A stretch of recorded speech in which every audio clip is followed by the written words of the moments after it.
महिना संपायच्या आतच bank balance संपतो. पगार तर होतो, पण पैसे कुठे जातात तेच समजत नाही.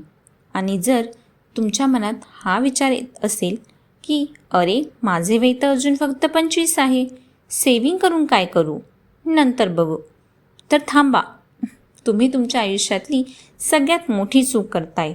वयाच्या 20 ते 30 वर्षात तुम्ही पैशांसोबत जे करता तेच ठरवतं की तुम्ही तुमच्या वयाच्या 40व्या वर्षी करोडपती असणार की कर्जबाजारी. नमस्कार, रीतिवेदमध्ये तुमचं स्वागत. आज आपण प्रगती या पिलर अंतर्गत पाहणार आहोत जगातील सगळ्यात सोपा आणि पॉवरफुल फॉर्म्युला, जो वापरून तुम्ही तुमचे पैसे वाचवू शकता आणि ते वाढवूही शकता. हा फॉर्म्युला आहे 50-30-20 चा नियम. चला सोप्या भाषेत समजून घेऊया. नियम काय सांगतो? तुमचा पगार किंवा तुमची कमाई जितकी असेल त्याचे सरळ 3 भाग करायचे. समजा तुमचा पगार 30,000 रुपये आहे, तर त्यातला पहिला भाग म्हणजे 50%, 15,000 रुपये हे तुमच्या गरजांवर खर्च झाले पाहिजे. गरजा म्हणजे काय? अशा गोष्टी ज्यांच्याशिवाय तुम्ही जगू शकत नाही, जसे की घराचे भाडे किंवा होम लोनचा EMI, किराणा माल आणि दूध, लाईट बिल, पाण्याचे बिल आणि इंटरनेट, कॉलेजची फी आणि दवाखान्याचा खर्च. जर तुमच्या या गरजा तुमच्या पगाराच्या 50%पेक्षा जास्त पैसे खात असतील, तर याचा अर्थ तुम्ही तुमच्या बजेटच्या बाहेर जगताय. इथे तुम्हाला तुमची लाईफस्टाईल थोडी कंट्रोल करावी लागेल. आता येतो दुसरा भाग, जो आजच्या जनरेशनचा सगळ्यात आवडता आणि तितकाच धोक्याचा भाग आहे. 30% तुमच्या इच्छांवर, म्हणजेच तुमच्या 30,000 पगारातील 9,000 रुपये.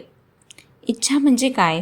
अशा गोष्टी ज्यांच्याशिवाय तुम्ही मजेत जगू शकता, पण तुम्हाला त्या हव्या असतात, जसे की नवीन ब्रँडेड कपडे खरेदी करणे, वीकेंडला मित्रांसोबत बाहेर हॉटेलमध्ये जेवायला जाणे, नेटफ्लिक्स, ॲमेझॉन प्राईमचे सबस्क्रिप्शन घेणे किंवा फिरायला जाणे.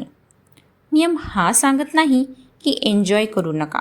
हा नियम सांगतो की एन्जॉय नक्की करा, पण फक्त 30% पैशांमध्येच.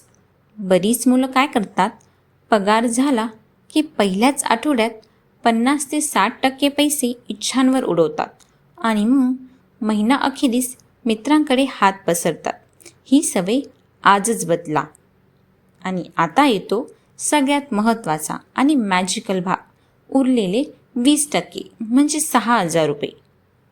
पगार झाल्यावर बहुतांश लोक आधी खर्च करतात आणि उरले तर वाचवतात. पण श्रीमंत होण्याचा नियम उलटा आहे. आधी बाजूला काढा, मग उरलेले पैसे खर्च करा. हे 20% पैसे फक्त बँकेत ठेवायचे नाहीत, कारण बँकेत ठेवलेले पैसे महागाईमुळे कमी होतात. हे पैसे तुम्हाला योग्य ठिकाणी गुंतवायचे आहेत, जसे की म्युच्युअल फंड, SIP, जिथे लाँग टर्ममध्ये 12 ते 15% रिटर्न मिळू शकतात. इमर्जन्सी फंड, अचानक नोकरी गेली किंवा वैद्यकीय अडचणी आली तर किमान 6 महिन्यांचा खर्च भागेल एवढे पैसे वेगळे ठेवा. स्वतःवर गुंतवणूक, सेल्फ इन्व्हेस्टमेंट, एखादा नवीन कोर्स शिका ज्यामुळे तुमची कमाई वाढेल.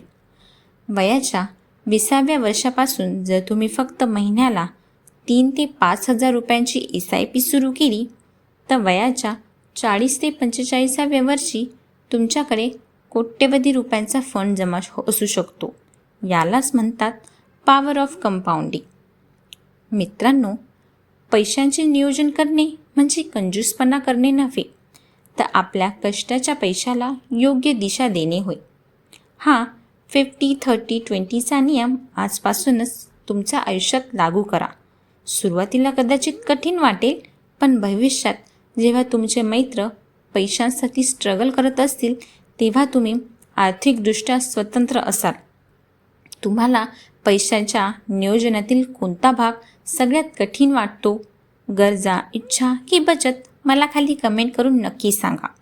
जर हा व्हिडिओ मोलाचा वाटला असेल तर आपल्या मित्रांसोबत नक्की शेअर करा. मन, माती आणि प्रगतीच्या या अशाच सोप्या आणि महत्त्वपूर्ण गोष्टींसाठी नीतिवेद चॅनलला आत्ता सबस्क्राईब करा. भेटूया पुढच्या व्हिडिओमध्ये. तोपर्यंत संस्कृती आपली, प्रगती तुमची. धन्यवाद.